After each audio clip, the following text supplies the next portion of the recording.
Hey, good morning, YouTube modelers. Sunday, May 10th, 2020. Just going to do my Sunday morning bench update. I got quite a few updates to do today, so this may be a little longer than usual. So, without further ado, let's get it started. Ta-da! There she is, all done. She is.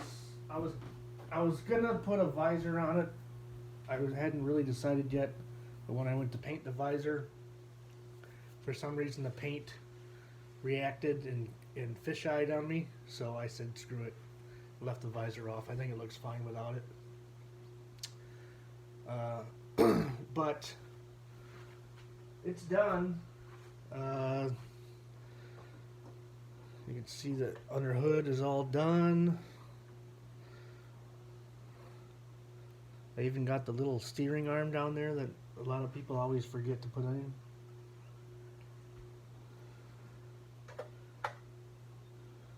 I'll spin it around here. You can see the battery box door comes off to reveal the battery and the lube refiner.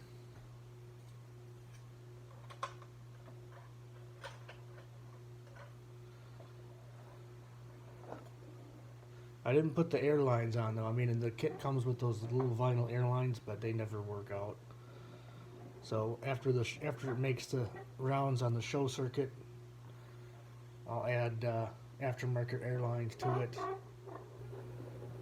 and then she'll be really done.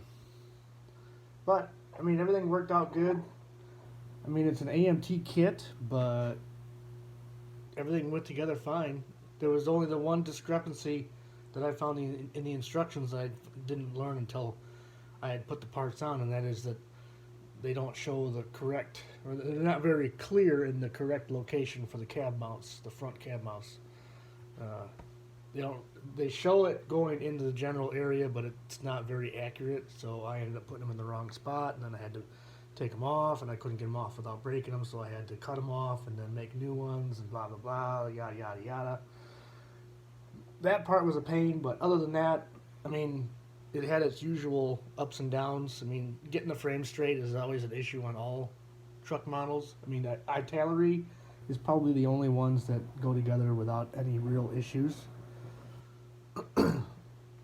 But I had no problems with it, other than those few small ones.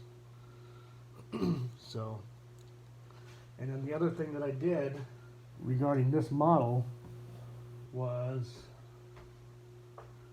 because it was built as a box stock model for box stock competition, and because it's a truck and people don't really understand the truck kits, as I was building it, I did this little number here. Basically, this is a binder that shows the whole kit from the very beginning, and it explains the idea behind the glider, and shows some pictures of glider, prototype gliders, so people understand that a glider kit is basically just a cab and a frame and front end, and everything else gets added by the buyer. And that's why on my build the axles and engine are more weathered than the rest of the truck, and they're a different color because it came off of a different truck. But anyway, I mean, this basically goes through the entire build process. I started out by photographing each step, but I realized after a while that was going to be impossible, because I mean, anybody who's built more than one truck model knows that you don't always follow the instructions exactly step by step. You kind of jump around and do different things to get through the process quicker than if you were to do it step by step.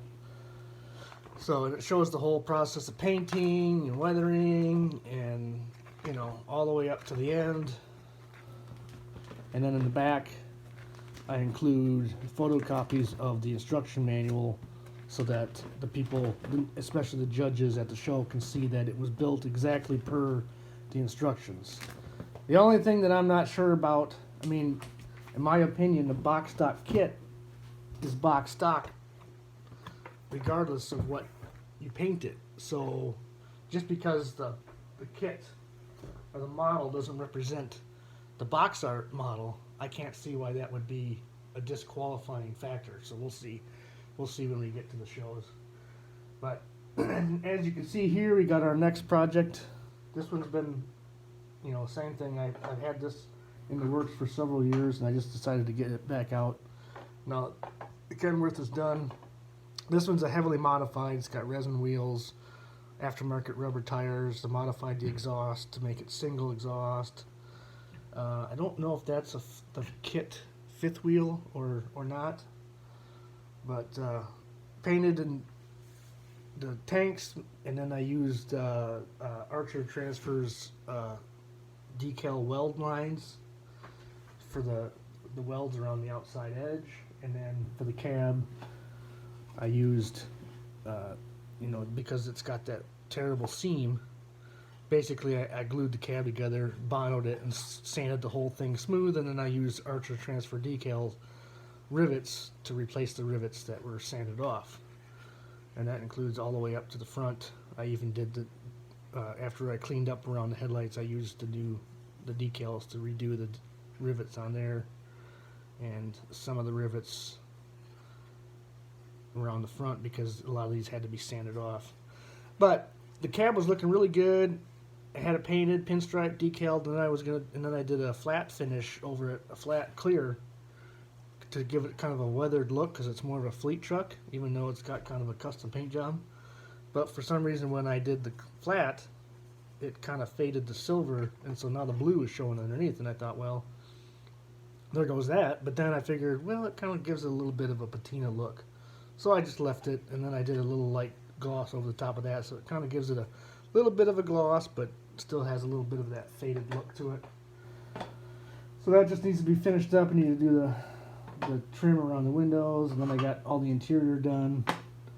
And you can see all these parts are painted, and that was one of the things I wanted to show you guys, is how I do that to kind of speed up the process, because there's so many parts that need to be painted and things like that.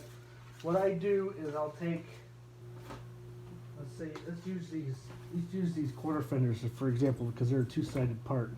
Okay, so I wanted to paint these silver, but they need to be silver on both sides. So what I'll do is I'll take just a piece of cardboard or whatever. I got half a dozen of these laying around, and I'll take a piece of masking tape, cheap stuff, and first I'll lay it down on the back side, the side that doesn't have the detail on it, and I'll stick them to the tape and I'll spray them. And once that's dry, then I'll take it off, peel the tape, put new tape down, and then I'll put them on the detail side, putting them on in such a way that the area that's touching the tape isn't going to be affected, you know, won't be visible when you view the model. And then I'll spray them again, and that usually gives me pretty good finish. I mean, you can see these came out really good. There isn't really any flaws in the paint. You don't see any of the marks where it was stuck to the tape or anything like that. So, and that's the way I do all of them. I mean, even these mud flaps were done the same way. I did them face down first, sprayed them, and then I pulled them up and did the top side. And these two, before I painted them, because they're so thick, I took my disc sander and I sanded a bevel on the edge so that when you're looking at it from the side, it looks thinner, it looks more prototypical. But I mean, that's how I do all the parts. You know, I do any kind of assembly that needs to be done, like the two-piece seats, or, you know, glue the seat pieces together, and then I'll throw them down, stick them to tape, and do it. And like this one here, the bottom of it isn't painted, but you won't be able to see that. And same with the seat base. The seat base was all put together, cleaned up, sanded, all the seams removed, and then it was stuck to the tape and painted and done. And then I'll go through and I might do some weathering, like here I've done a little bit of a wash on that. I still need to finish that one. Same on the seat, and then on the dashboard, same thing. Stuck to the tape, sprayed it, and then I'll do some detailing, and then I gotta do the gauges. I won't be able to use my decal gauges on these though, because the gauge faces, some of the gauges on this one are really tiny. So I'll just use a Sharpie for that. And then I got the window all done up. Got the interior panel, and then I'm going to paint the rest of this interior color. When I was originally building this, I had some clear plastic that I was going to use to make flush mounted windows, but that got to be kind of a pain, and I think that's why I put it down, because it got to be too much of a hassle. But we're going on 10 minutes, so I think I'm going to call it quits for this one. I mean, this one here is pretty well along. I can't see this one not being done in the next couple of weeks, by the end of the month perhaps. So we'll see. But that's it for this week. I hope you guys have a good week ahead. Stay safe, God bless, and everybody have fun modeling.